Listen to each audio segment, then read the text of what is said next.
Hello and welcome. You're watching the national debate. It's a festive weekend. Greetings to all of our viewers on Dhanteras, Diwali, Bhaiya Dooj. Well, we're talking about Diwali, but quite a few firecrackers are being seen in the INDIA. Of course, a lot of focus specifically on Bihar Chief Minister and the man who wanted to be the convener of this alliance, Nitish Kumar, whose comments over the last 1 week have created quite a flutter, but he's not the only one. Many voices within the alliance have spoken up, making many wonder in the thick of election season, when we are bang in the middle of voting taking place across 5 states, is the India dream or the INDIA dream over? Joining us on the debate, Shehzad Poonawalla, national spokesperson of the BJP, Tushar Gupta, senior editor Swaraj, Pradeep Bhati, spokesperson of the Samajwadi Party for the first time on the national debate. Thanks very much for joining us, Mr. Bhati. Kanchana Yadav, spokesperson of the RJD, advocate Kapil Madan, political analyst, supports the Congress, and Vinod Agnihotri, senior journalist. As always, I am going to start with the non-political voices. Vinod ji, what is going on with Nitish Kumar? सबसे पहली बात वो कह रहे थे कि हम helicopter में बैठ करके सारा INDIA सबको जोड़ करके मोदी जी को 100 सीटों से कम पे कर देंगे, और अब जब कास्ट सेंसस इतना बड़ा मुद्दा है, वो एक महादलित को कह रहे हैं कि इसको तो कुछ समझ ही नहीं है, हम बना दिए, नहीं तो किसी काम के नहीं है. What's going on? देखिए, नीतीश जी के बयान की अगर बात करें, जो जीतन राम मांझी के बारे में उन्होंने कहा, तो उसमें तथ्यात्मक रूप से तो सही है. जब तक मुख्यमंत्री नहीं बनाए गए थे जीतन राम मांझी जी, कितने लोग जानते थे मांझी जी को? बिहार में कुछ लोग जानते होंगे. नीतीश कुमार ने एक परंपरा शुरू की थी कि अपने छोड़ने के बाद उन्होंने अपनी पार्टी के एक महादलित को मुख्यमंत्री बनाया. जो लालू जी ने नहीं किया था, लालू जी ने अपनी पत्नी को बनाया था. जीतन राम मांझी ने 10 महीने में ही उसके बाद बीजेपी से अपने तार जोड़े और उन्होंने नीतीश जी को ही कमजोर करने की कोशिश कर दी. तो जो एक प्रयोग राजनीति में हो सकता था कि भाई अपने परिवार से बाहर आप अपनी विरासत किसी को दें, उसको पलटा लगा दिया जीतन राम मांझी ने, और उसके बाद वो एनडीए में चले भी गए थे. और उसके बाद 2015 का चुनाव उन्होंने एनडीए से मिलकर लड़ा और बाद में फिर वापस आ गए, फिर चले गए. तो जीतन राम मांझी के बारे में हाँ, नीतीश कुमार जी हो सकता है गुस्से में कह गए हों, ज्यादा बोल गए हो, लेकिन बनाया तो उन्होंने ही मुख्यमंत्री था, इसमें कोई दो राय नहीं. चलिए, तो उनकी पीड़ा है, उस पीड़ा को उन्होंने व्यक्त किया. I am talking about the alliance. INDIA आज कह रही है कि भाई हम सोशल जस्टिस के लिए, आपने कास्ट सेंसस करा दिया, आपने कहा 65% रिजर्वेशन हम बढ़ा करके कर देंगे, आपने उस पर रेजोल्यूशन भी पास कर दिया. फिर आप जाकर के जो अति पिछड़ा है, नॉट जस्ट बैकवर्ड, अति पिछड़ा, मोस्ट बैकवर्ड, अ मूसर, यू गो एंड से कि इनको तो कुछ पता ही नहीं है, इनको तो कुछ समझ नहीं है. What is this about optics? आप पूरे देश में घूम रहे हैं, कह रहे हैं पिछड़ा पिछड़ा पिछड़ा पिछड़ा, फिर आप कह रहे बेवकूफ है यार. उन्होंने महादलितों के लिए नहीं कहा, उन्होंने एक व्यक्ति के लिए कहा. अरे बट महादलित का रिप्रेजेंटेशन तो वही है ना. जब when he made Jitan Ram Manjhi the chief minister, what did he say? That because he is a महादलित, we are giving him the CM seat. ठीक है, लेकिन अब ये बताइए कि महादलित का रिप्रेजेंटेशन उनको दिया उन्होंने जो सारा मैं बता चुका हूं, वो सारा घटनाक्रम हुआ. उसके बाद अब 2 बार वो पाला बदल चुके. नीतीश जी भी पाला बदले, ऐसी बात नहीं है. जीतन राम मांझी उन्हीं के शिष्य हैं, तो उन्होंने पाला बदला.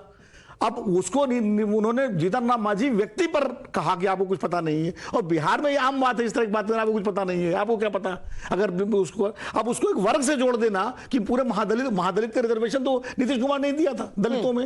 अब वो जो काम है, एक वाक्य बड़ा है, एक काम बड़ा है, तो ये भी तो देखना पड़ेगा. नीतीश कुमार ने ही महादलितों को जो है अलग से कैटेगरी रिजर्वेशन दिया. बिहार में 33% महिलाओं को रिजर्वेशन दिया उन्होंने पंचायतों में, सब में. तो ये सब काम नीतीश कुमार के खाते में है. Okay, Tushar Gupta, there is no dichotomy here in the political messaging, reservation for the Mahadalits, for the backwards, but well, Jitan Ram Manjhi, there is a history there is a problem there, and that's all there is to it.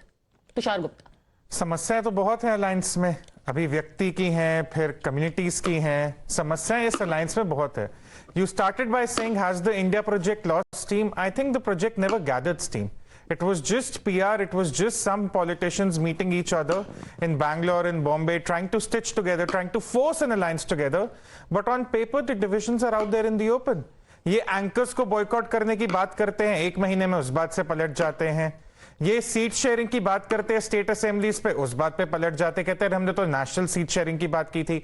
National seat sharing पे बात आती है, उस बात से पलट जाते कि अभी तो बैठ के बातचीत होगी. अरे भाई, 4 महीने रह गए नेशनल इलेक्शंस में, कैंपेन करना है, प्लान करना है, सीटों को डिवाइड करना है, ग्राउंड पे एक स्ट्रेटेजिक वोट ट्रांसफर होना है. अलायंस कहां है? अलायंस तो खुद में ही व्यस्त है, झगड़े में व्यस्त है.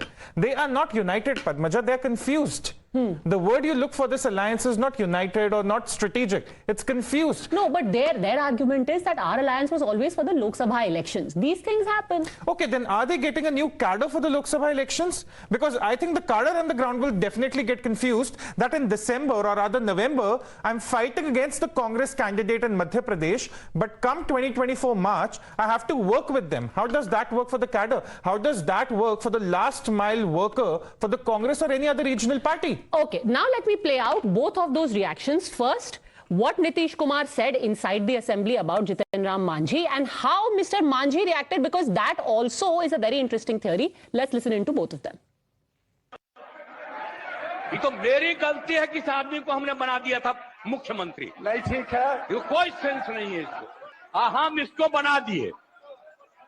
इसके बाद जितना मेरी पार्टी का लोग था, सब हमको 2 ही महीना में कहने लगा कि गड़बड़ है, इसको हटाइए। और अंत में हमको बाध्य किया, फिर हम बन गए थे। कहता रहता है कि ये भी मुख्यमंत्री थे। अरे क्या मुख्यमंत्री था? ये तो मेरी मूर्खता से मुख्यमंत्री बना। 1980 में हम विधायक रहे और वो 1985 में आए। उनको तुम ताम करना नहीं चाहिए था, इस बात की चर्चा किया। आज विशेष चर्चा ये करना चाहते हैं कि माननीय मुख्यमंत्री जी को तो हम लोग कह ही चुके हैं कि उनके भोजन में पिछले कई एक दिनों से विषैला पदार्थ मिला करके साजिशतन जल्दी किसी को चीफ मिनिस्टर का गद्दी मिले, इसके लिए एक साजिश के तहत उनको विषैला पदार्थ खिलाया जा रहा है, जिसका नतीजा है कि महावीर चौधरी के पोर्ट्रेट पर उन्होंने माल्यार्पण नहीं किया, अशोक चौधरी के माथे पर दे दिया जो जीवित हैं। उसी प्रकार से महिलाओं के बारे में क्या क्या न कहा, आज हिंदुस्तान नहीं संसार वाकिफ हो चुका है। और फिर कल जो हमारे साथ तुम ताम की बात की, भाषा की, हम कहा था कि संस्कार उनका लगता है कि गिर गया है जो ऐसा बोलते हैं।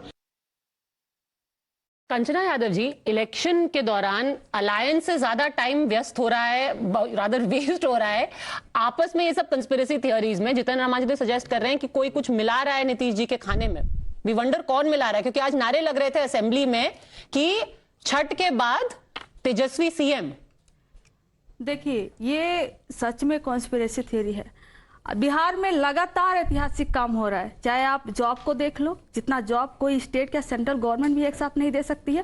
कास्ट सेंसस का डेटा, आर्थिक सर्वे का डेटा, उसके बाद 63%, 65% प्लस 10% रिजर्वेशन बढ़ाया गया। बैक टू बैक हम ऐतिहासिक काम कर रहे हैं। उसी में अगर आप 45 मिनट, जैसा अभी जीतन राम मांझी जी ने कहा कि महिलाओं को क्या कहा गया, स्पेशली मैं महिला हूं इसलिए मैं उस पर एक बात रखना चाहूंगी कि पूरे 45 मिनट के डिबेट में अगर 30 सेकंड का क्लिप लगाकर चलाया गया, आप भी भद्दा कहेंगे, सब भद्दा कहेंगे, लेकिन मैं यहां पर कहना चाहती हूं as a women, political party से परे होकर, कि जब सेक्सुअल इंटरकोर्स की बात होती है, जब सेक्स की बात होती है, पार्टनरशिप की बात होती है, वहां पे हमेशा 2 पार्टनर इन्वॉल्व होते हैं। One is male and second one is female.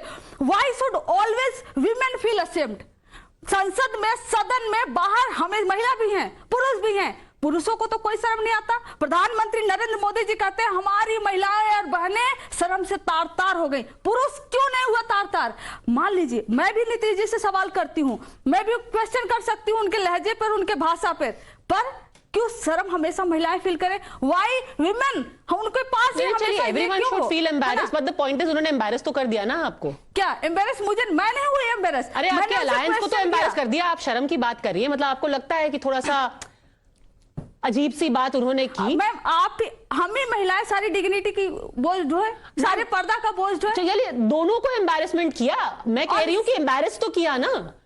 Alliance में अगर आपके मुख्यमंत्री आप ही को एम्बैरेस कर रहे हैं, महिला पुरुष कोई भी, 45 मिनट में आपको वो 30 सेकंड का क्लिप अगर अलग से देखोगे तो कुछ समझ में आएगा। ठीक है, आप एम्बेरस की बात होगी। मैं कल ही नाविका कुमार जी का या एक दिन पहले सुन रही थी डिबेट में, वो एक ट्वीट मेंशन करती है राष्ट्रीय जनता दल की, कहती है even I can't read this tweet because there is a name of the female sexual organ.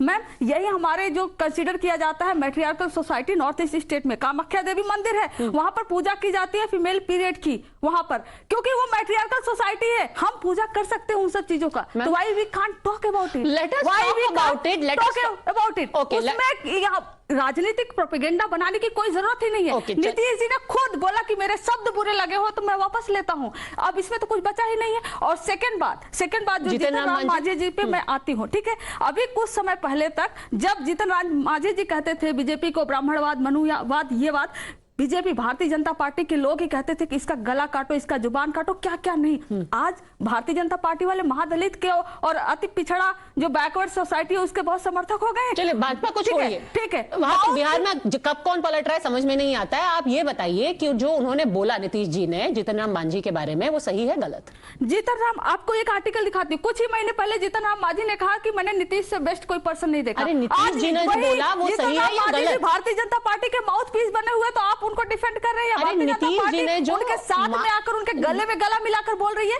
Nitish पहले तो नीतीश जी भी कह रहे थे कि भाजपा से हमेशा मेरी दोस्ती बनी रहेगी। आप मांझी जी की बात कर रहे हैं। मैं एक स्पेसिफिक सवाल का जवाब जानना चाहती हूँ आरजेडी के प्रवक्ता के तौर पे। आपको क्या लगता है जो नीतीश जी ने बोला जीतन राम मांझी के बारे में, सही है या गलत? जीतन राम मांझी जी ने उनको बनाया था, जीतन राम मांझी जी ने उनको जो है कि नीतीश जी ने उनको बनाया था। नीतीश जी ने उनको बोला कि मेरी मूर्खता से तुम बने। अब नीतीश जी ने उसको तो उनको समझ नहीं है जीतन राम मांझी को। उन्होंने कहा ना कि इनको क्या ही समझ है, नहीं समझ है उनको। तो नीतीश जी ने कहा, नीतीश जी ने बनाया था, नीतीश जी जानते हैं कि उनको क्या समझ है। तो आपको लगता है उनके पास सही कहा? लेकिन इसमें भारतीय जनता पार्टी को कूद जाना और उसी के साथ में जिसको कुछ दिन पहले कह रहे थे कि इसका जुबान कटवाओ, आज उसी को अपना भाषा बुलवा रहे हैं, माउथ पीस बनाए बैठे हुए हैं। तो यहाँ पर कोई डिफेंड करने वाला बात नहीं है। भारतीय जनता पार्टी की बस एक राजनीति है, एक चरित्र है। उनको बस कहीं ना कहीं ढूंढना है कहां से हम प्रोपेगेंडा, कहां से हम पूरे कास्ट सेंसस का मुद्दा दबा दे, कहां से हम पूरे रिजर्वेशन का मुद्दा दबा दे। इसलिए वो जीतन राम मांझी जी को सामने लाकर खड़े कर दिया। As a person, I respect him. Okay, so INDI is riding high on caste census. They have set the agenda. They have passed a resolution saying 65% the reservation should be increased, and this is an issue across the country now, which is why you are now piling on to Nitish Kumar. देखिए, संगत का असर है। जब हमारे साथ थे तो सुशासन बाबू थे, बच्चियों को साइकिल देने की बात करते थे। अब वो बन चुके हैं बेकाबू बाबू, तो बच्चियों को सेक्स ऑब्जेक्ट की तरह देखते हैं। वैसे मैं आपको बता दूं, वैसे तो मेरे धर्म से मैं मुसलमान हूं, परंतु भारतीय संस्कृति, सनातन संस्कृति में हम महिलाओं के स्वरूप को जब देखते हैं तो पावर का रूप होती है, धन का, संपन्नता का रूप होती है, प्रॉस्पेरिटी का रूप होती है। सेक्सुअल ऑब्जेक्ट जो है भारतीय सनातन संस्कृति में है ही नहीं। ये मिडिल ईस्ट की आईसिस वाली मानसिकता में है, जहां पर सेक्स स्लेव्स बनाते हैं यजीदी महिलाओं को और महिलाओं को। तो मुझे लगता है वोट बैंक की पैरवी करते करते, शाहबानू से लेकर शायरा बानू का विरोध करते करते अब वो ऐसी वोट बैंक की स्थिति में आ चुके हैं कि उनकी मानसिकता ही ये बन चुकी है। मेरी बात पूरी हो जाने दीजिए। दूसरी बात देखिए, उन्होंने कहा ऐतिहासिक काम, बिहार में तो ऐतिहासिक काम हो ही रहा है। आंगनवाड़ी महिलाओं को मारने का काम हो रहा है, लाठी डंडा राज की सरकार बन चुकी है। जिस प्रकार से किसानों को पीटा, युवाओं को पीटा, तिरंगा लेकर जाने वाले टीचरों को भी पीट दिया, ये तो ऐतिहासिक काम आपके हो ही रहे हैं। जंगल राज तो बन ही चुका है। परंतु मेरे 2-3 सवाल है। सबसे पहले तो ये जो इंडी अलायंस है, देखिए दिवाली का पर्व है पर आतिशबाजी कहीं और हो रही है। नॉर्थ से लेकर साउथ तक आतिशबाजी हो रही है। नेशनल कॉन्फ्रेंस बोल रहा है इंडिया अलायंस का कुछ हो नहीं रहा। वेस्ट बंगाल में तृणमूल कांग्रेस बनाम लेफ्ट चल रहा है। पंजाब और दिल्ली में आम आदमी पार्टी बनाम कांग्रेस चल रहा है। मध्य प्रदेश आ जाओ, उत्तर प्रदेश आ जाओ तो समाजवादी पार्टी और कांग्रेस पार्टी एक दूसरे को अखिलेश चिरकुट चुटवैया और बोल रहे हैं कि उनके ऊपर धोखेबाजी करती है कांग्रेस पार्टी, इन पे भरोसा नहीं कर सकते। थोड़ा साउथ चले जाओ, महाराष्ट्र में आप देख सकते हैं उद्धव सेना और कांग्रेस पार्टी का झगड़ा चलता रहता है सावरकर जी के विषय पर। थोड़ा नीचे और आ जाइए, कर्नाटक और तमिलनाडु पानी को लेकर लड़ रहे हैं, दोनों एक ही इंडिया अलायंस की सरकार। और थोड़ा नीचे और आ जाइए, केरल में कहा गया है राहुल गांधी वायनाड छोड़कर चले जाए और वहां पर पिनराई विजयन की बेटी को करप्ट बोलने का काम कांग्रेस पार्टी कह रही। तो मैं इनसे पूछता हूं कि इनका मूल मंत्र क्या है? देखिए, ना लोगो है, ना लोगों के लिए क्या करना है ये तय है, ना नीति है, ना नेता है। कभी नेता के नाम पर भी लड़ते हैं। इनके पास ना कोई मिशन है ना विजन है। इनके पास क्या है? केवल कमीशन, करप्शन, अपने फैमिली का प्रोफेशन, डिवीजन और कंफ्यूजन है। इसलिए बार बार ये कंफ्यूजन सामने आता है। एक उदाहरण, लास्ट उदाहरण, नहीं एक वाक्य। इन्होंने कहा कि कास्ट सेंसस के हम खिलाफ है। मान्यवर, हम आपके कास्ट सेंसस के खिलाफ नहीं है, परंतु टीएमसी ने ऑन रिकॉर्ड बोला है कि we are oppose to caste census. TMC पर आपका क्या स्टैंड है? ओके, आरजेडी बताए टीएमसी पर क्या स्टैंड है? बताइए। TMC का क्या स्टैंड है वो टीएमसी नहीं, TMC ने ऑन रिकॉर्ड बोला है। आप ही के जैसे आपने अपना स्टैंड क्लियर बताया, मैं आप ही का स्टैंड बताती हूँ। नहीं, एक सेकंड, मुझे आप बताइए TMC पर क्या स्टैंड है? कहीं पर प्रधानमंत्री जी नरेंद्र मोदी जी कहते हैं कि हमारे देश को जात पात में तोड़ने की कोशिश की जा रही है। कहीं पर जो है कि भारतीय जनता पार्टी के अमित शाह जी जाते हैं तो झूठ का वहां प्रोपेगेंडा फैलाकर आते हैं कि यादव और मुसलमानों की संख्या बढ़ा दी गई है। किस तर्ज पे वो बोले? अगर बढ़ा दी गई है तो पूरे देश में कास्ट सेंसस का डेटा करा कर वो प्रूव करे ना कि बढ़ा दी गई है। और खुद बीजेपी यूनिट का जो बिहार है वो कहते हैं कि ये तो हमारा प्रपोजल था।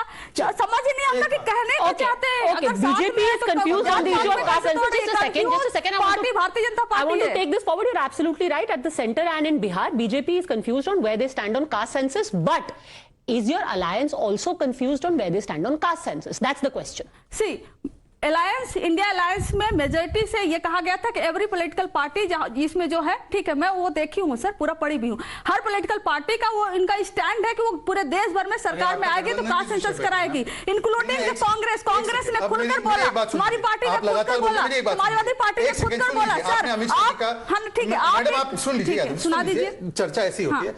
पहले तो आपके सांसद है जेडीयू के पिंटू साहब, तेली समाज से आते हैं, उन्होंने डेटा को नकारा है। नकारा है कि नहीं नकारा है? दूसरी बात सुन लीजिए, अब मैं आपसे पूछ रहा हूं, कर्नाटका में सेंसस हो गया, सर्वे का रिजल्ट अभी तक क्यों नहीं? छत्तीसगढ़ में हो गया, अभी तक रिजल्ट क्यों नहीं? ओडिशा में कांग्रेस पार्टी उसको अपोज करती है, जहां पर बीजेडी की सरकार करना चाहती है। जब 2011 में किया गया, आप सरकार में थी, क्यों रिलीज नहीं किया 2014 तक डेटा? और मैं आपको स्पेसिफिकली पूछ रहा हूं, टीएमसी ने कहा वी आर अगेंस्ट दिस। हमारे गठबंधन का प्रधानमंत्री अगला ओबीसी है, आपके गठबंधन का कौन है? कौन है आपके गठबंधन का अगला प्रधानमंत्री का कैंडिडेट? बता दीजिए एक नाम। हम तो मोदी जी को प्रस्तुत कर रहे हैं, मोदी जी से बड़ा कोई ओबीसी नेता नहीं। आप बताइए कौन है आपका? प्रधानमंत्री कैंडिडेट पर एक बार व्हाट्सएप देख लो। प्रधानमंत्री कैंडिडेट पर हम बात कर लेते हैं। ये कहते हैं कि हमारे पास ओबीसी प्रधानमंत्री, ठीक है, हम कहते हैं कि ये कहते हैं कि हमारे पास 39 अलायंस है। मैं कहती हूँ कि 39 जो अलायंस घटक दल है, आप अदर घटक दल के कोई प्रधानमंत्री बन सकता है क्या? कम से कम हमारे पार्टी में, हमारे every political party can propose their candidate. We are more democratic. OBC नहीं बनाना चाहते हैं आप? ओबीसी को नहीं बनाएंगे?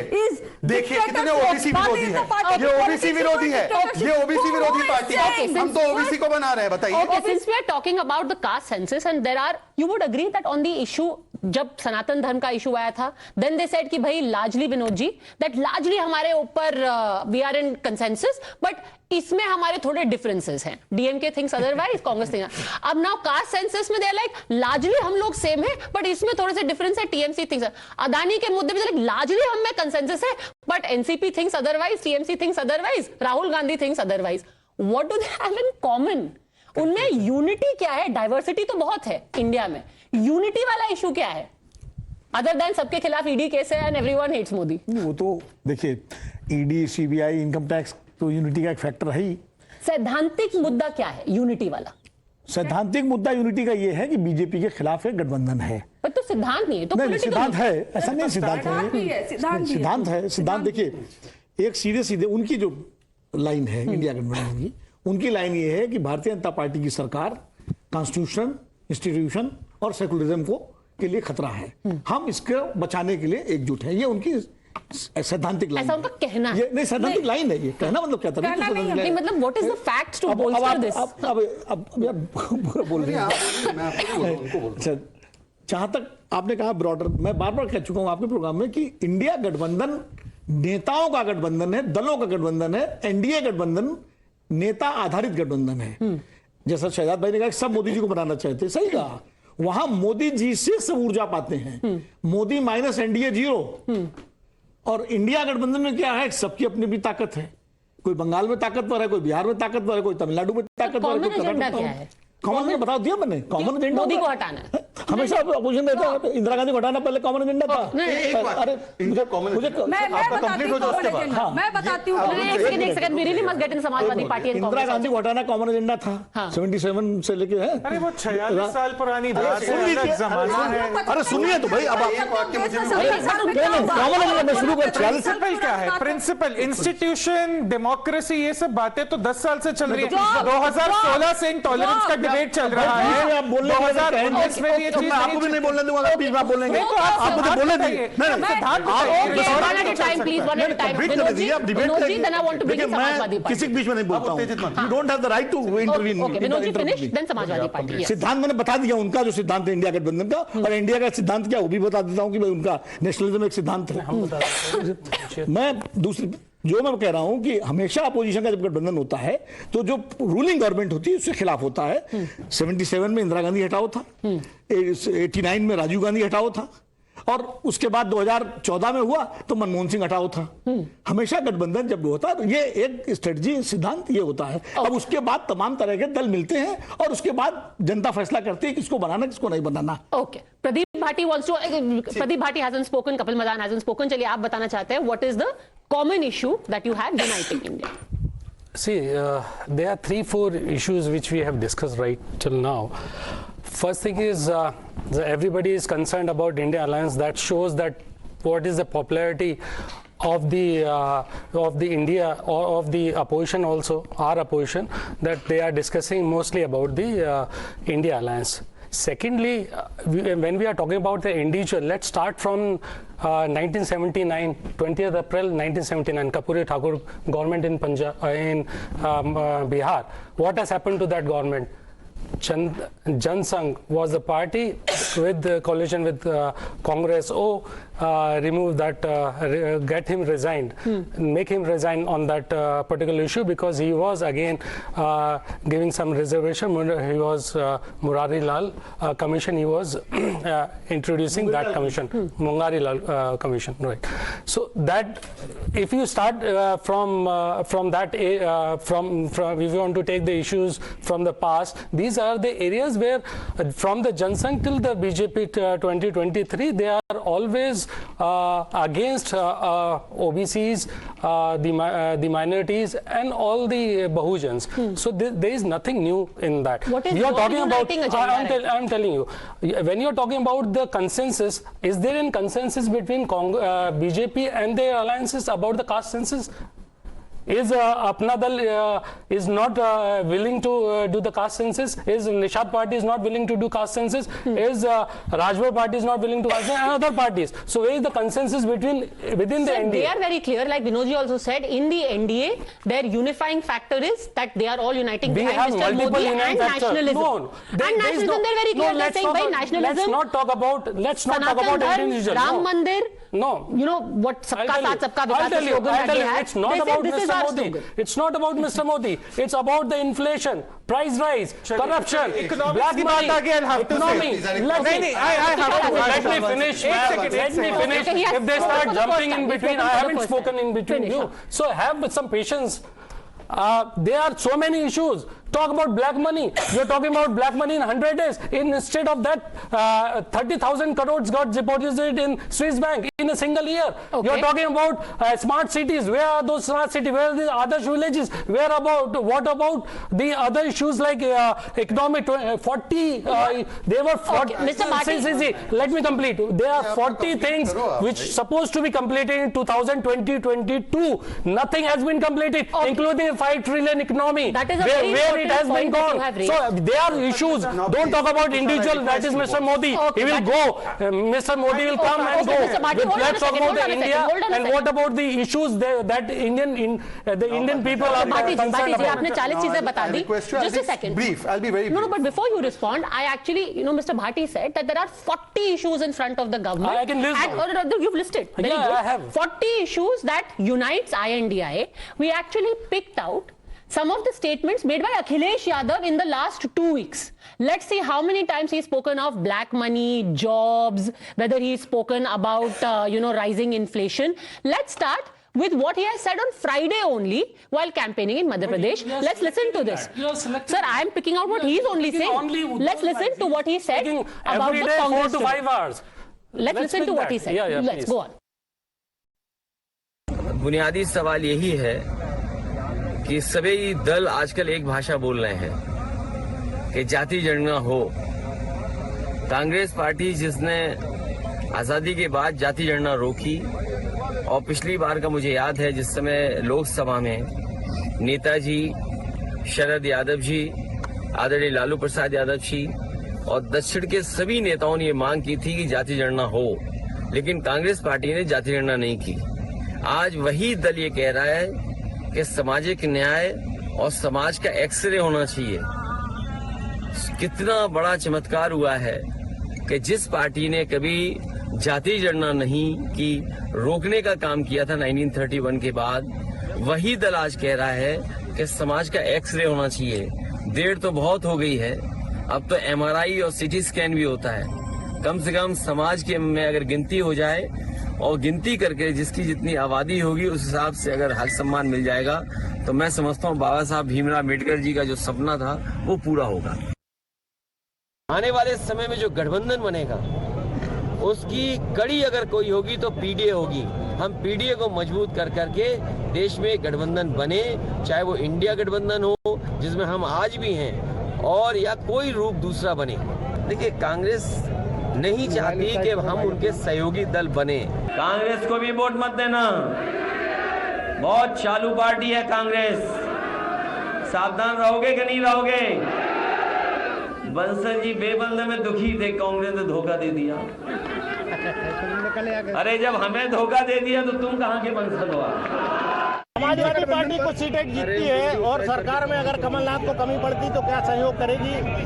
नाम तो ऐसा है जिसमें पहले से ही दिख रहा है। जो सवाल आप मुझसे पूछ रहे थे कि हम बीजेपी की मदद कर रहे हैं, और मैं यूं कहूं बात को कि जिनका नाम आपने लिया उनके नाम में खुद बीजेपी का चुनाव चिन्ह है।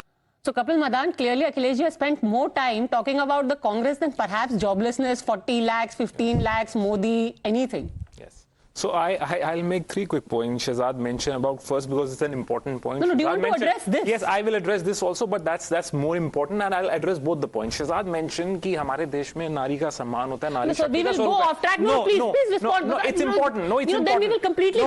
I will give you time to respond to this. Padmaja, I will give you time to respond. No So problem. first respond to this. No problem. The fact that Akhilesh Yadav has said in so many words, Yes. Congress को vote मत देना, बड़ी चालू party है, हमें धोखा दे दिया, तो बंसल जी कहाँ के बंसल हैं? Padmaja, I feel yes, there appears to be some sort of a disagreement. Yes, it is visible here, but please see the context of which the discussion happened. These statements started coming when there was no agreement insofar as MP election is concerned, insofar as the seat sharing between the Samajwadi Party and the Akhilesh Yadav doesn't think so. वो तो कह रहे धोखा दिया है हमें. So Congress has he cheated may, us. No, so if you want to believe what Akhilesh says, then whatever he says against the BJP, that should be taken as a gospel truth. Then you take it as a gospel truth. Then of course no. So the point is, if he is making an allegation against BJP, because that's the principal party that he is fighting. Gospel truth, so right? I am saying yes, he appears to be unhappy, and it should be seen in that light only. And that happiness is in the context of MP election. We know the context. My point is, he has called you Chalu.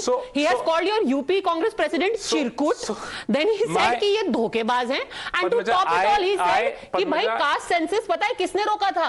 Congress ने. और अब क्या चमत्कार है? He's actually quite a role. Chirkut, Chalu, चमत्कार.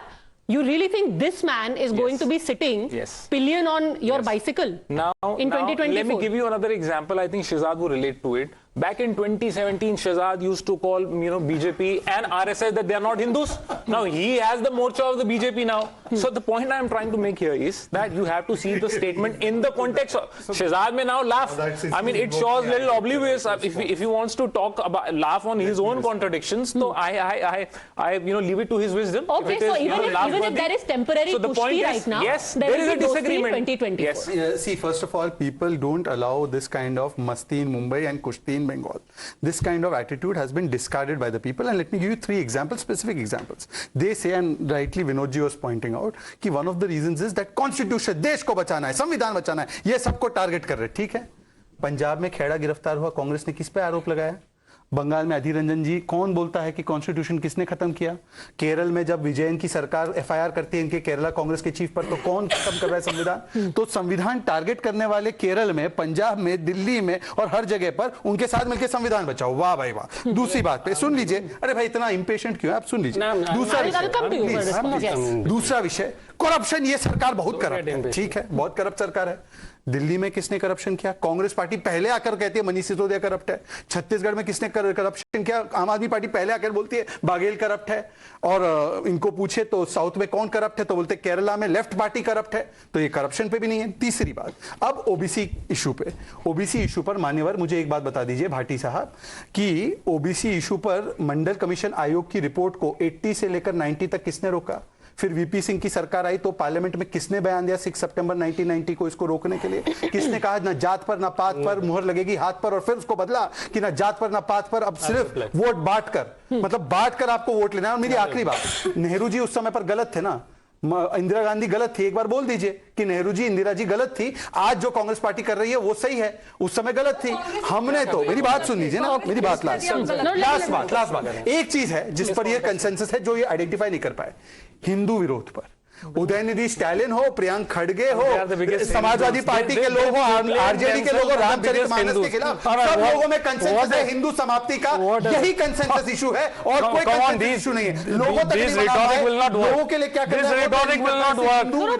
Sajjad, this rhetoric will not work. We also want to go for Ram Mandir inauguration. Why are you calling them inauguration? Shiv Sena is saying, Congress is saying, Samajwadi Party, they all want to go to Ram Mandir. तो बहुत अच्छी बात है। अभी Madras high court ने सनातन के विषय पर जो उदयनिधि ने बोला उसको कंडेम किया, आप कंडेम करके दिखाइए। जो आरजेडी के नेता ने रामचरितमानस पर कहा कि पॉइजन साइनाइड है, कंडेम करके दिखाइए। जो इनके नेता ने कहा, इनके नेता का नाम मुझे याद नहीं आ रहा, समाजवादी पार्टी के नेता है मौर्य साहब, उन्होंने कहा है रामचरितमानस को लेकर, उसको कंडेम करके दिखाइए। Okay, let him respond, mister Bhati. First thing, when he is talking about these issues, like who said what, so few days before, Mr. Rajbhar was also now ally of NDA, was saying कि जो भी आदमी OBC का नेता होता है वो जूता साफ करता है बीजेपी में। सो वो जूता साफ कर रहे हैं या बीजेपी के नेता जूता साफ कर रहे हैं? अगर ये इस कॉन्टेस्ट में करते वो आपके, सुनिए दूसरी बात, उन्होंने बोला प्रधानमंत्री बनेंगे, प्रधानमंत्री बना दीजिए उन्हें, बना दीजिए, आप राजभर जी को बना दीजिए प्रधानमंत्री, बनाइए ना आपको। और ओबीसी का प्रधानमंत्री बनेगा नहीं बनेगा, इंडिया अलायंस से नहीं, वी ऑल्सो प्रिफर ओबीसी बने मिस्टर, आप अपने नहीं सुनिए, कैंडिडेट क्यों डिसाइड करें? कैंडिडेट बाद में डिसाइड होता है as per democracy, as per Indian democracy, candidate बाद में डिसाइड करते हैं। सेकंड चीज, दूसरी बात, आप डिस्कस नहीं करना चाहते डबलिंग, हाँ दूसरी बात, दूसरा ये बात नहीं करना चाहते, they will not talk about what about the doubling income of farmers, they will not talk about it, they will not talk about this. I was talking about 40 issues, those has to be completed in 2022. पर आपके नेता ही नहीं बोल रहे sir, आपके नेता तो ma'am, if you are selectively taking out bites every day, he is speaking. If you have heard of the see Congress, we said I support him one line. I'm supporting you. He has Akhilesh has actually spoken on economics once. We said he has said once on economics कि कांग्रेस और BJP economic policy पर same है, right? We agree to that. There's nothing wrong in that. They were same, and that what we are saying is no. On the social economic issues, they were different. Now they are coming into the consensus. So here's the thing: we have seen that at least on economic issues, there is a dichotomy within INDIA. Let me also, by the way, point out that Akhilesh ji only, when we talk about assault on democracy, do you know what he said? He said कि कांग्रेस से ही BJP ने सीखा है कि central agencies जैसे ED CBI का दुरुपयोग कैसे किया जाता है, ये उन्हीं से सीखे सिखाए हुए हैं। So much for saving democracy and so much for economic policy. So that is agreeing to that. BJP is also doing that, the same thing. That is your claim. I take your claim at face value. Right. My question to you is, if you are saving democracy from the BJP, will you save it along with the Congress, which you also call anti-democratic? So what we are saving is the 40 things. If you want, I can again repeat those 40 things. So you're saving 40 things? These things, the inflation, the price rise, the farmers' income, we are talking about the all caste census. These are the issues. Okay, no, just a second. Now, Tushar Gupta come in, because this is not about dissecting, inflation, price rise. This is about the simple things. People have differences. People come together. Jiten Ram Manjhi wasn't always with the NDA. Fair Neither was Om Prakash Rajbhar. You've had people like Swami Prasad Maurya, Nitish Kumar. They've gone all over the place, and now they are in their various party folds. so will the Samajwadi party. अभी वो लड़ रहे हैं, but दुश्मन का दुश्मन दोस्त होता है. ठीक है, let's discard all the differences of this alliance before November 2023. Let's forget they come from different ideologies. Let's forget they have different economic ideologies. Can the alliance or the representatives of the alliance have a simple stance or singular stance on the farm laws, which would have promised more private sector investment into the agricultural sector, which is needed, which has been mandated by Congress state government economic surveys in Punjab? Can this alliance have a common stance on manufacturing, which would again require the private sector investment, the same private sector Rahul Gandhi keeps attacking? P. Chidambaram, one of the former finance ministers of the Congress, attacked the Mudra Yojana for the last 5 years. Now that is instrumental in helping MSMEs in the future. I'm talking about the future. I'm not talking about what happened in the past. Can the alliance have a singular stance as to how they encourage MSMEs? दिन भर GST को गाली दे दी, पर अब अपना stance तो बताइए, आपका white paper क्या है? Thought after the 3rd of December, that is what has been said by most people. After the 3rd of December, they will have another meeting. They will make a common minimum program. Padmaja, ये तो बात पहले भी हुई थी कि state government से पहले मीटिंग होगी, अपना व्हाइट पेपर, अपना एजेंडा जनता के सामने रखेंगे. आपका एजेंडा हमेशा ये नहीं हो सकता डेमोक्रेसी पे बात रख देंगे ना. 3 दिसंबर के बाद देख लेंगे, 3 दिसंबर के बाद भी देख लेंगे. Okay, 3rd December, just a second. But Kapil Madan, I want you to listen to what Omar Abdullah said. You know, fair. Right now, everyone is in election mode. After that, they will decide what is your common issues, your CMP, etc., etc. However, some within the alliance are not so confident that it will change even after 3rd of December. Let's listen into Omar Abdullah. We started well. We sort of put the government on the back foot, particularly with the choice of name and things like that. But we seem to have hit a few serious sort of stumbling blocks. The absence of clarity as to whether the India alliance was just for Parliament or was also to include these 5 states. There was no clarity within the alliance as to whether these 5 states would also fall under the India umbrella. And I think that's why we're suffering now, because of the inability of the Congress and the Samajwadi Party to find a working sort of understanding there. It's going to be difficult to sustain this alliance, and I believe we really do need to sustain it. He's not very hopeful about the alliance, and may I also point out he wasn't very happy with your boycott list as well. He said it was a rather stupid idea. So, Padmaja, in any organization, in every institution, you will have disagreements. It happens in BJP all the time. You have their own leader, Subramaniam Swamy. He is making allegation after allegation against the Prime Minister Modi. Is it not a disagreement there?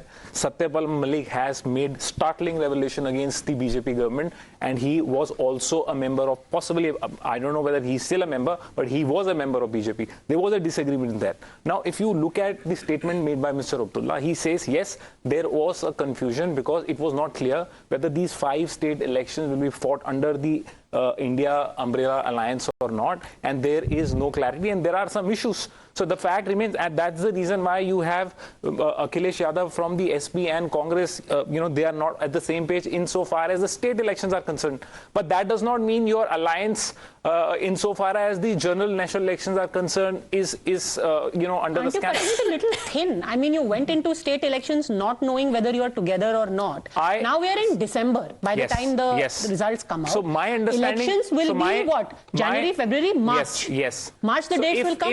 In 3 months you will figure out everything. No, let me give you a very clear how I see to it is the fact that there has been no discussion insofar as the state elections are concerned. तो इतनी commitment क्यों बना रखी है? That shows कि भी 5 elections के लिए नहीं था. If someone has some sort of a confusion, then of course, everyone is entitled to their views and confusion. First of all, what started off as Hum Saath Saath Hai has now become Hum Aapke Hai Kaun. And let me tell you why. First of all, maybe at the end of it, DDLJ Dilwale Dulhaniya Le Jayenge. Exactly, and I'm just worried that thank God I am not Mr. It could also be. इस alliance में तो बहुत कुछ होता है और रोज होता है. कभी हाँ कभी ना. That's Akhilesh Yadav. And by 2024 it will be kabhi khushi kabhi gham, kabhi khushi for us and gham for them. But anyways, the point is that look, Akhilesh Yadav is a major player in Uttar Pradesh. Correct. He doesn't have clarity whether this was a state level alliance or a national level alliance.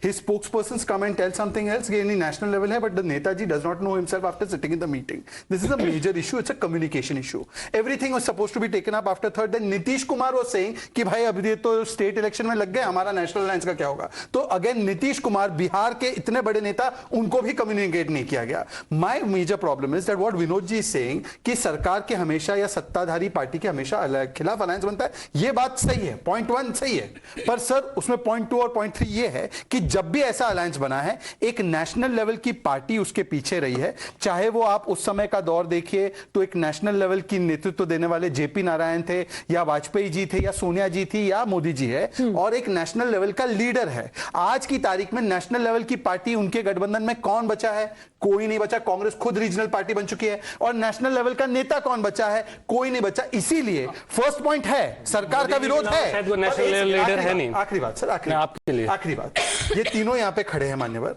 इनको बोलिए 370 पर एक policy बता दे इनकी.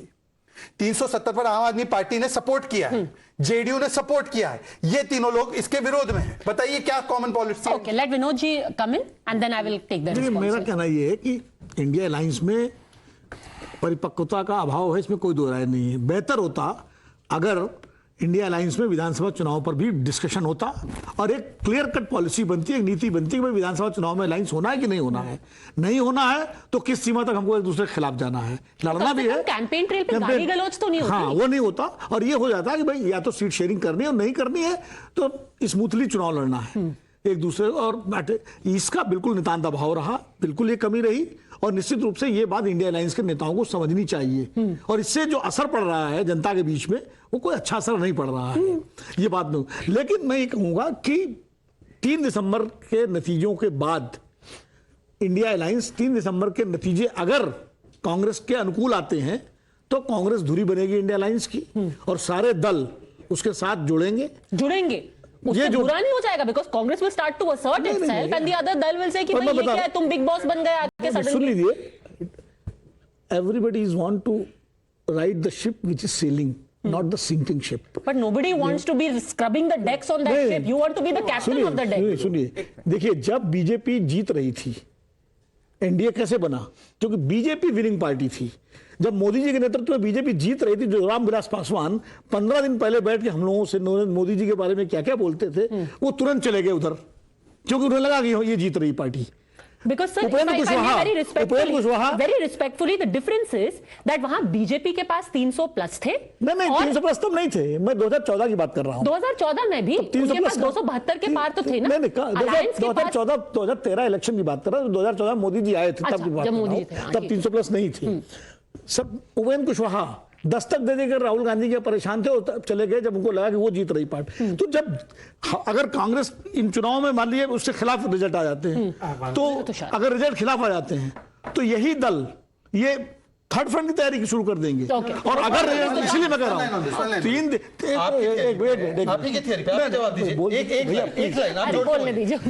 आपने जो theory दी है उसके हिसाब से मुझे बताइए कि कांग्रेस के तथाकथित चुनाव जीतने पर टीएमसी लेफ्ट के साथ गठबंधन कर लेगी बंगाल में? आप बता दीजिए. वैसे ही गठबंधन होगा जैसे आपका जो है मेघालय में हुआ था. आप मेघालय में वो बाइट भी चला दीजिए अमित शाह जी की और मोदी जी की कि ऐसा भ्रष्ट मुख्यमंत्री जो है हमने कहीं नहीं देखा. सुनिए, आप उदाहरण दे रहा हूं ना मैं. और उसके बाद क्या हुआ? जैसे ही चुनाव हुआ एक साथ हो गए. त्रिपुरा में क्या हुआ? त्रिपुरा माथी के साथ कर लिया आपने.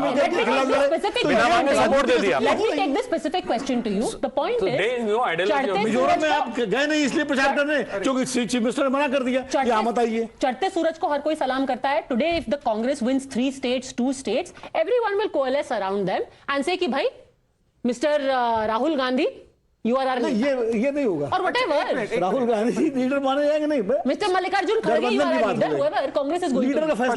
One point. Let's sum it up politically.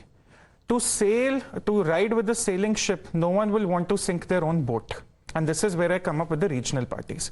At this point, within the alliance, it seems that the regional parties have more clarity than the one Congress party there is when it comes to the entire seat sharing arrangement, when it comes to the national elections. Because if Congress, let's say, wins on 3rd December, let's say they win 2 out of the 5 states or 3 out of the 5 states, they would assert themselves. They would want more seats from the RJD, they would want more seats from the Samajwadi Party.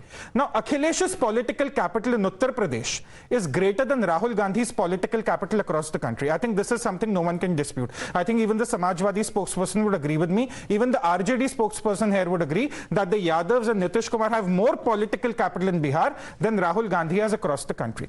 Now tell me one simple thing. Would these regional parties would want to surrender their vote share to Rahul Gandhi, who's fighting against Narendra Modi in 2024, thus sinking their own vote? They wouldn't want to. And since everyone is talking about history, in 2018, Rahul Gandhi, the Congress said, Rahul Gandhi has won us Chhattisgarh, he's won us Madhya Pradesh, he's won us Rajasthan, he'll win us 2019. What happened? And Samajwadi spokesperson said that for the BJP, there is only one national leader who is Narendra Modi. My simple question, my simple, humble question to him is, if you believe Rahul Gandhi is a national leader, would Akhilesh Yadav be willing to give him 30 seats in Uttar Pradesh out of 80 to fight on? Yes or no? Very specific. Answer. Why?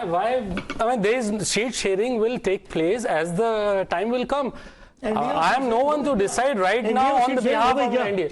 I am no one to decide right now who is getting what number of seats. Right? Definitely in Uttar Pradesh, we are the major power. We will, as a big brother, we will be working with Congress in Uttar Pradesh. No, you're saying you'll be the big brother. You'll be the big brother in UP. In Uttar Pradesh. Okay. Bihar mein, RJD will be big brother. Across India, there is no other party other than Congress in the India Alliance which has pan-India presence. There is no doubt about it. So we will make the consensus. We'll make the consensus. Okay. Let the time come. Let's not jump the guns right now. With Congress being at the center of your India Alliance? See, Bihar में RJD JDU का stand बहुत clear है, वो India alliance को support करिए। I think यहाँ पर कांग्रेस का जो अभी मैं भाजपा के प्रवक्ता जी का सुन रही थी, जिस तरीके से पूरा नॉर्थ से साउथ, ईस्ट से वेस्ट सब कुछ बता रहे थे, इसमें सिंपल सा फैक्ट है। और फैक्ट ये है कि कांग्रेस पार्टी इस समय मैक्सिमम एफर्ट अपने उस स्टेट में लगा रही है जहां वो जीत सकती है, ताकि 2024 में वो मैक्सिमम से मैक्सिमम बार्गेनिंग कर सके। देखिए, पॉलिटिकल एरेना में जहां पर कई पार्टियां आती है, कई घटक दल आते हैं, तो हर पॉलिटिकल पार्टी चाहेगी कि हम मैक्सिमम सीटों की बार्गेनिंग करें। That's it. यही एक सिंपल सा फॉर्मूला, सिंपल सा इसका सोल्यूशन है। लेकिन ये इसमें चटनी अचार क्या क्या बना डालते हैं वो हम लोग नहीं जानते। रही बात, ठीक है, ये कह रहे हैं कि सीट शेयरिंग ये वो, ठीक है, यही बता दे अनुप्रिया पटेल कितनी सीट मांगने के करेज रखती है भारतीय जनता पार्टी से। ये बता दे ओम प्रकाश राजभर क्या खुलकर मांग सकते हैं कि हमें इतनी सीट चाहिए? नहीं, बिकॉज वहां पर डिक्टेटरशिप है। हमारे पास इतनी डेमोक्रेसी है कि हर कोई बोल सकता है कि हमें इतना सीट चाहिए, हमारा ये जनाधार है, हमें इतना चाहिए और ये सेंट्रल लीडर होना चाहिए। Bharatiya Janata party totally dictatorship की पार्टी है। मैं आपको बता दूं, हम कोई मिर्च मसाला नहीं लगा रहे, रोज मुरब्बा बनाने का काम आप ही के नेता कर रहे हैं। मैं एक सवाल, आम आदमी पार्टी के नेता और कांग्रेस के नेता दिल्ली और पंजाब में बोल रहे हैं मैं 13 लड़ूंगा पंजाब में। सुन लीजिए, आप ही के गठबंधन से, कोई तीसरे गठबंधन की बात नहीं कर रहा, आप ही के निकाल दिया क्या दोनों को आपके गठबंधन में? बाजवा जी कहते 13 की 13 पंजाब में हम लड़ेंगे, और एक सेकेंड, और दिल्ली में अलका लांबा कहती 7 की 7 हम लड़ेंगे। अब तो ये जीते नहीं है एक आध स्टेट भी, तब ये इनके तेवर है। अब मान लीजिए गलती से एक आध पार्टी जी, मैं आपके बीच में नहीं बोला, मैं आपके बीच में नहीं बोला, एक सेकंड, मैंने किसी के बीच में नहीं बोला। मैं पद्मजा जी से रिक्वेस्ट कर रहा हूं कि पद्मजा जी हम देश के परफॉर्मेंस पे डिबेट करें तो मैं उस पर बताऊं। अगर मैं उस पर बताने लगूंगा तो वही बोलेंगे कि नहीं, तो मैं कमेंट कर सकता हूं इनके विषय पर। मैंने कहा हमारी पार्टी से, एक सेकेंड, भाजपा ने जाकर उत्तर प्रदेश में हमारी क्या स्थिति है, फिर भी किसी ने कहा कि 80 में से 80 हम लड़ेंगे? अभी भी किसी ने भाजपा से कहा है ये? और इनके यहां पर स्थितियां क्या है, फिर भी पंजाब में सरकार नहीं है, कांग्रेस पार्टी बोलते 13 की 13 हम लड़ेंगे। ये बीच में मत बोलिए भाई साहब, प्लीज स्टॉप यार। भाई Tushar, why you interrupting me? Let me complete one. Okay, but last 10 seconds. इसीलिए मैं कह रहा हूं इनका जो है ना, इनका अलायंस जो है ये लूट फूट और टूट वाला है। ये लूट फूट टूट, लूट मिलके करो, फूटते रहो और टूटते रहो। Okay, you know, before we go any further, because I'm very short on time, I really want to play out. This was very interesting interaction that Akhilesh ji, because he really is the second man of the moment after Nitish Kumar. He had this interaction with a journalist. I just want to get your reaction on it. Let's listen in. Madhya Pradesh में आपकी दो के चुनाव अजय गढ़ाए थे और इन्होंने आपके ऊपर कांग्रेस पर जमकर कटा। अरे उससे केवल इतना पूछ लेते चोर का आरोप लगा था, अगले साल पूछी चोर योगी आदित्यनाथ जी नहीं, ऐसे चश्मा लगाए पत्रकार। नहीं सर, आपके ऊपर आरोप भी कई बार नहीं, मैं पत्रकार मैं कुछ बोलूं और बीजेपी का एजेंट नहीं होते तो इतना महंगा रिवेंज का नकली चश्मा ना लगाए होते।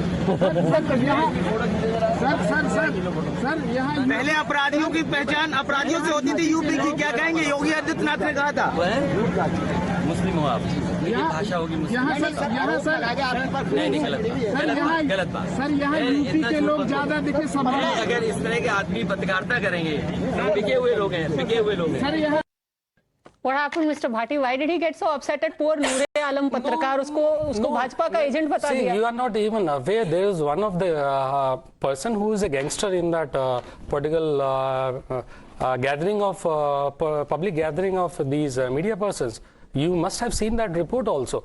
So, and secondly, he was talking about don't disrespect Yogi ji. That what I have heard. No, that's not what he said. In the first line, he said somebody has asked. Somebody has somebody has asked before that. You have to listen him completely. Please listen him completely and properly. This will be able to understand what he is trying to do. Burana Mano Diwali hai moment. But last 10 seconds. I heard the Samajwadi spokesperson who said there will be a discussion on seat sharing with the Congress. अब 2022 में जिस party का vote share पूरे प्रदेश में 6-7% था, समाजवादी प्रवक्ता national TV पर आकर कह रहे दे देंगे 30 सीटें, बात कर लेंगे। अब इतनी तो सूझबूझ हम सब रखते हैं।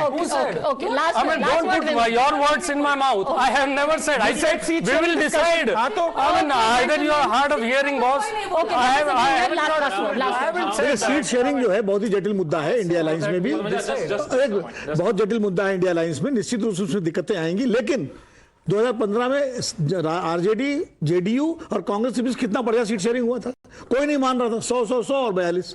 तो ऐसा नहीं है, रास्ते निकलते हैं। अब ये बता दे कि हाजीपुर से कौन लड़ेगा, चिराग पासवान लड़ेंगे या चाचा लड़ेंगे, पशुपति, अभी तक क्लियर नहीं है। तो ये सब इश्यूज रहते हैं। मैं मानता हूं कि किसी विषय पर नहीं, हिंदू विरोध के विषय पे किसी ने भी कमेंट नहीं किया कि हम इसके खिलाफ हैं। इसमें we started this debate with firecrackers and Shehzad Poonawalla has ensured we are ending it with a little pataka that he has let loose on this, but we are out of time. Thank you very much all gentlemen, Kanchana Yadav, for joining me. Have a great Diwali, have a great weekend. Thank you for watching.